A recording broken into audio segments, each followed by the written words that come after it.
दख्खनमधील सर्वात शक्तिशाली देवगिरी किल्ल्याच्या द्वाराशीच आपण आहोत। दक्षिण भागामध्ये असलेला अतिशय उत्तम बांधकामाचा नमुना आणि आजही आपण पाहू शकतात की इथलं जे बांधकाम आहे हे जवळपास त्याला 1500 वर्ष होऊन गेले तरीही इथलं सौंदर्य अबाधित आहे। यादवांचा मूळचा हा किल्ला नंतरच्या कालामध्ये निजाम, गंगूबहामणी, औरंगजेब आणि काही काळ मराठा अशा अनेक राजांच्या ताब्यामध्ये राहिलेला हा किल्ला आणि आपण द्वाराशीच आल्यानंतर आपल्याला याची भव्यता दिव्यता लक्षात येते आणि हजारो वर्ष म्हणजे 1100च्या शतकामध्ये बनलेला हा किल्ला आजही आपलं सौंदर्य अबाधित ठेवून आहे। आपण बघू शकतात की आता हे दारं मोडकळीला आले परंतु याच्या ज्या कड्या आहेत आजही एका माणसाला उघडता येणार नाही एवढे मजबूत। यावरून आपण पाहू शकतो की त्या काळामधले माणसं किती मजबूत असतील आणि किती शक्तिशाली ते सगळे माणसं असतील। आपण फक्त कल्पना करू शकतो की किती भव्यता दिव्यता किल्ल्यांचीही, माणसांचीही, त्यांच्या शरीराचीही आणि मनांची सुद्धा।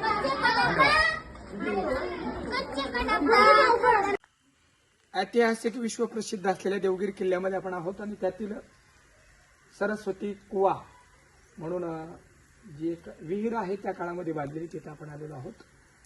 1100 शतक होऊन गेले या सगळ्या बांधकामाला। अनेक राज्यांनी इथं महत्वाकांक्षेनं राज्य गाजवलं, अनेकांच्या ताब्यामध्ये हा किल्ला होता आणि इतके वर्ष होऊन गेले तरी इथलं सौंदर्य आजही अबाधित आहे।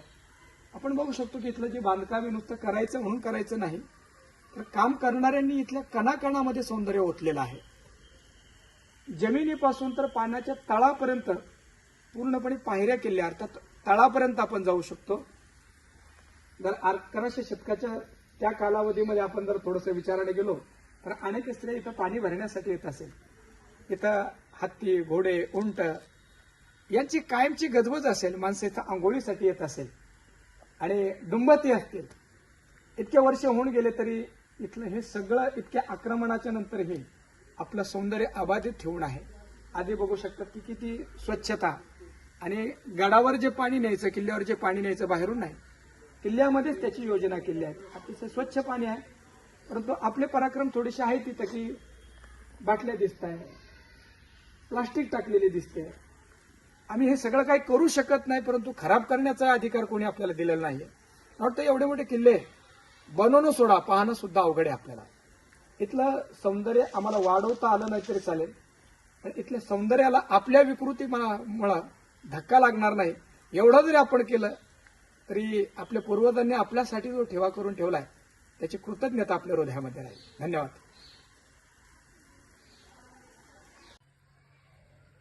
पाण्यामध्ये पाय टाकले तर या माशांचे छोटे छोटे पिल्ले पायाला येऊन बिलगताय।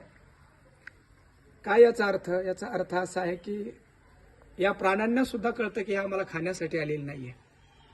त्यांना एवढी संवेदना असते की हे माणसं मारण्यासाठी नाही तर आपल्यावर प्रेम करण्यासाठी आलेत आणि असं जेव्हा त्यांना कळतं तेव्हा ते मासे सुद्धा पायाला येऊन चिटकतात, लढीवाळ करतात आणि पायाला गुदगुल्या करता येते। आमची भावना बोलून दाखवली नाही तरी ती संवेदना प्राण्यांना, पशूंना, सगळ्यांना जाणवते। बघा ना किती हे सौंदर्य।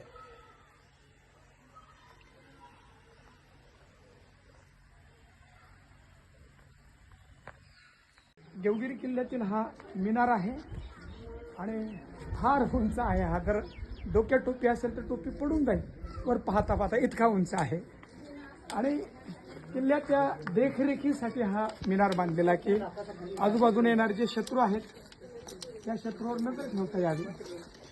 नंतरच्या काळामध्ये अनेक प्रेमीवीर वर जायला लागले, तिथून उड्या मारायला लागले, त्याच्यामुळं हे बंद केलंय आणि आता फक्त खालून आपण बघू शकतो। तर आहे इतिहासामध्ये एवढं चांगलं करून ठेवलंय, आपण त्याचा आनंद घेऊ शकतो। छान आहे, धन्यवाद। देवगिरी किल्ल्याचं मुख्य द्वार चढून आता आपण किल्ल्याच्या मुख्य चढणीला सुरुवात करण्याच्या अगोदर आपण बघू शकता की इथं खंदक तयार करण्यात आलेले आहे आणि काही पाण्याचे खंदक आहेत, काही कोरडे खंदक आहेत। इथं असलेले राज्य शासकांची योजनाच अशी होती की फक्त किल्ल्याचं रक्षण माणसानीच नाही तर निसर्गिकरित्या सुद्धा ते संरक्षण व्हावं अशा योजना त्यांनी करून ठेवल्यात. इतिहासामध्ये नोंदी सापडतात की या खंदकामध्ये मगरी सुद्धा होतात, भयानक अशा मगरी, आणि वरून पडलेले शत्रू त्या मगरी त्यांना फस्त करायच्या. तर किती दूरदृष्टी आणि किल्ल्याची किती अभेद्य अशी संरक्षण भिंत असायला पाहिजे, संरक्षकता असायला पाहिजे. त्याचे उत्तम नमुने आपण बघू शकतो. मला दाखवाय सगळं वरून खालीपर्यंत ते खंदक बनवत आलेले आहेत.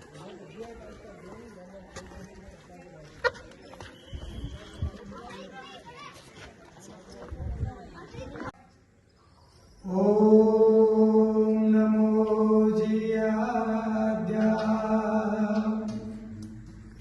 वेद प्रतिपाद्या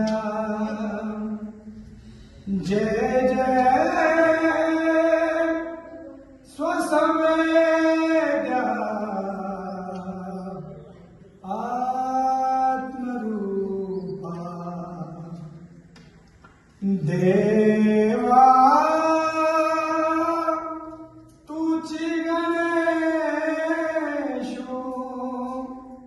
सकलार्थमती प्रकाशो मणे निवृत्तीदासु अवधारी जोजी.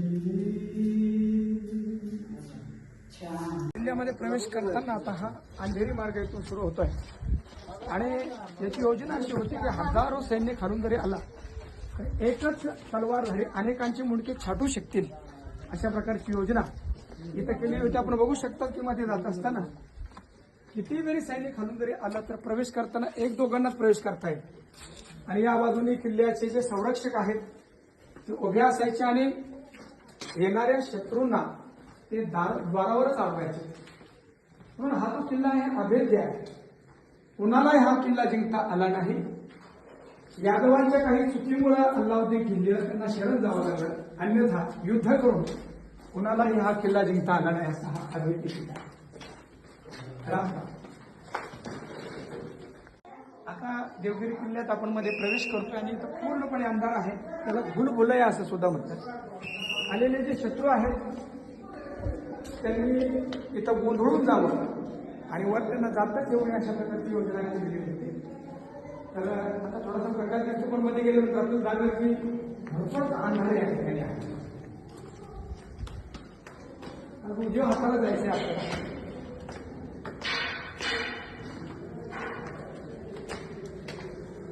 1500-1600 वर्ष होऊन गेले अभेद्यता.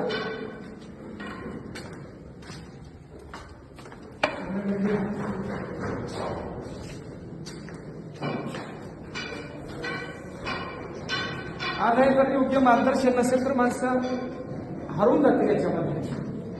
बघू शकता आपण किती मोठं जर सैन्य असलं तर याच्यातून एकच माणूस जाऊ शकेल आणि एकच रक्षण करणारा अनेकांचे मुंडके छाटू शकेल असा योजना या ठिकाणी केली आहे. या विलास मार्ग दाखवा.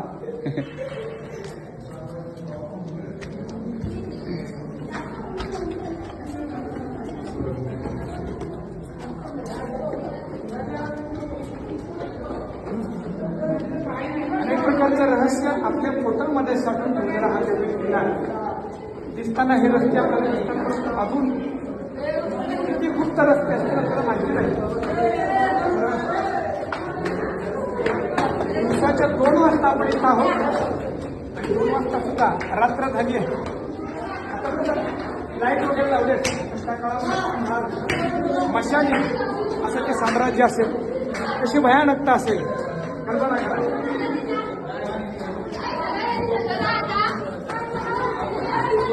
म्हणजे काय तर देवगिरी किल्ल्याचा मुख्य किल्ल्यावर जाण्याचा रस्ता तो आहे दाखवेला. असा माझा एक रस्ता बनवला की माणसाला भ्रम पडावा की रस्ता तो खरा की हा खरा. आणि म्हणून त्यामध्ये आला मनुष्य की त्याला भूल पडावे, भूल रस्ता तरी भटकावा अशा प्रकारची ही योजना त्याला म्हणायचं भूल भुलैया.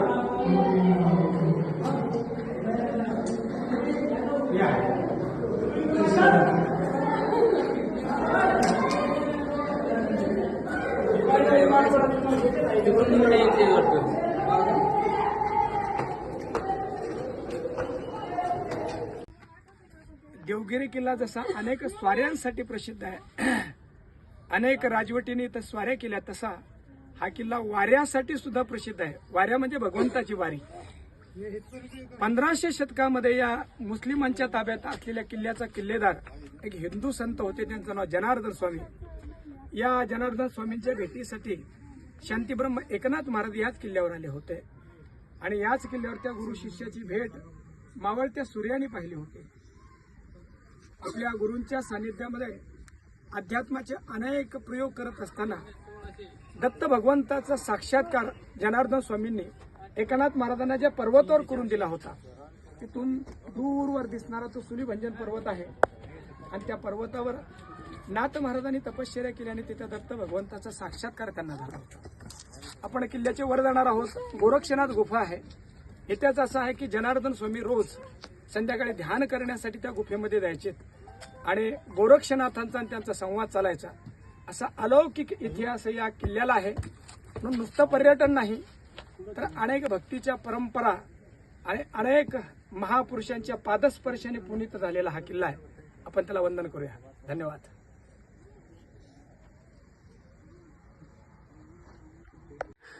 जनार्दन स्वामी एकनाथ महाराज की जय.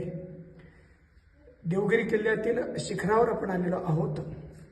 यानंतर आता इथे किल्ला संपला आणि या गुफेमध्ये आपण आलो. हे जनार्दन स्वामी अर्थात 15व्या शतकामध्ये महाराष्ट्रामध्ये देवगिरी किल्ल्याचे किल्लेदार आणि एक संत असं अलौकिक व्यक्तित्व असलेल्या जनार्दन स्वामी ज्या ठिकाणी साधना करत असायचे ती ही गुफा आहे. आपण बघू शकतात की इथं डोंगराच्या शिखरावर आपण आलो आहे आणि वर येऊन सुद्धा पाण्याचे नितळ पाण्याचे झरे, नितळ पाण्याचा साठा एक साठवणूक या ठिकाणी केलेली आहे. आजच्या काळामध्ये आपण किती विकास केला आहे आणि त्याचे गोडवे आपण सगळे गातो, परंतु 1500 शतकामध्ये असलेला हा विकास आहे. ही गुफा आपण या ठिकाणी नंतर एक प्रसन्नता, एक शीतलता या गुफेमध्ये आपल्याला जाणवते. जनार्दन स्वामी दिवसभर सर्व कारभारी तिला चालवायचे. बादशहाच्या दरबारामध्ये काम करत असताना याच किल्ल्यामध्ये संध्याकाळी 4 वाजता ज्ञानेश्वरीचे प्रवचन चालायचे असा इतिहास आहे. मुसलमानांसाठी ते अवलिया होते तर हिंदूंसाठी साधू होते. अशा जनार्दन स्वामींनी मुस्लिम आणि हिंदू ऐक्यता 1500 शतकामध्ये या ठिकाणी घडून आणली आणि मग दिवसभर आपला सर्व कारभार त्याने आटोपला की संध्याकाळी हीच ती गुफा आहे. या गुफेमध्ये येऊन जनार्दन स्वामी ध्यानस्थ व्हायचे आणि नवनाथातील गोरक्षनाथ या सर्व भूमीमध्ये त्यांचा वावर होता. जनार्दन स्वामींना भेटण्यासाठी यायचे आणि 2 सिद्ध महापुरुषांचे जे संवाद चालायचे हीच ही पवित्र भूमी आहे. इथला कण आणि कण या महापुरुषांच्या सानिध्याने, संवादाने आणि साधनेने पुनीत झालेला आहे. देवगिरी किल्ला आपण सगळा पाहिला आहे, परंतु इथं आल्यानंतर जे मनाला शांती, जे समाधान मिळत आहे ते बाहेर कुठेही नाही. आजही त्या महापुरुषांचे साधनेचे स्पंदन आपल्याला जाणवतात आणि आपण शांत होऊन त्याची अनुभूती घेत गेलो की जनार्दन स्वामी आजही आपल्याला या ठिकाणी आहेत याची अनुभूती नक्की होते. जनार्दन स्वामी एकनाथ महाराज की जय. इतिहासाच्या आणि अध्यात्माच्या अनेक घटनांचा साक्षीदार असलेला हा देवगिरी किल्ला आणि या देवगिरी किल्ल्याच्या जवळपास शिखरावर आपण आहोत. छत्रपती शिवाजी महाराजांच्या मूळ इतिहासाला सुरुवात सुद्धा या किल्ल्यापासूनच झाली आहे. इथून जवळच असलेलं वेरूळ आणि या वेरूळमध्ये शिवाजी महाराजांचे मूळ पुरुष मालोजी भोसले, बाबाजी भोसले हे वतनदार होते आणि नंतरच्या काळामध्ये शहाजी महाराज, दत्ताजी जाधव आणि त्यांचे वडील लखोजी जाधव हे वतनदार म्हणून या किल्ल्यामध्ये काम करायला लागले. 1500 शतकामध्ये संपूर्ण महाराष्ट्रामध्ये 5-5 बादशाह या महाराष्ट्राची लचकी तोडत होत्या आणि त्यांच्या हाताखाली काम करणारे सगळे सरदार जे होते ते मराठ्यांचे होते. एक दिवसाची संध्याकाळ भोसले, जाधव आणि खंडागळे यांचे सरदार किल्ला खाली उतरत असताना खंडागळ्यांचा हत्ती पिसळला आणि भांडणं लागले भोसले आणि जाधवामध्ये. भांडणं एवढ्या पराकुटीला गेले की त्याच्यामध्ये भोसलेंचे संभाजी भोसले मारले गेलेत आणि जाधवांचे दत्ताजी जाधव मारले गेलेत. जिजाऊंना प्रश्न पडला की आता दिरासाठी रडावं की भावासाठी रडावं, परंतु जिजाऊंनी त्या दिवशी मनोमन प्रार्थना केली की या महाराष्ट्रामध्ये माणसं पराक्रमी आहेत, परंतु यांचा सगळ्यांचा पराक्रम बादशासाठी खर्च होतोय. कुणी म्हणत नाही माझ्या मातीसाठी स्वराज्यासाठी लढेल. आणि त्या दिवशी जिजाऊने मनोमन गाड बांधली की जो मला मुलगा होईल त्या मुलाला मी शिकवेल की बाळा आपल्या देशासाठी, आपल्या माणसासाठी, आपल्या स्वराज्यासाठी लढायचं असतं. आणि जिजाऊने पाहिलेले स्वप्न, स्वराज्याचे स्वप्न छत्रपती शिवाजी महाराजांच्या रूपाने पूर्ण झालेत, परंतु त्याचा संकल्प, त्याचं बीजारोपण सुद्धा याच किल्ल्यावर झालं होतं. इतिहासाचा साक्षीदार तर हा किल्ला आहेच, परंतु एकनाथ महाराजांचे गुरु जनार्दन स्वामी ते या किल्ल्याचे किल्लेदार होते. म्हणून या ठिकाणी फक्त स्वाऱ्याच झाल्या नाही तर भक्तीच्या वाऱ्या सुद्धा झाल्या. असा वाऱ्या, स्वाऱ्या, आध्यात्मिक, ऐतिहासिक अनेक घटनेचा साक्षीदार असलेला हा किल्ला आजही जवळपास 1500-1600 वर्षानंतर दिमागदार पद्धतीने उभा आहे आणि इतिहासाच्या अनेक पाऊल खुणा आजही तो आपल्याला दाखवतो. धन्यवाद.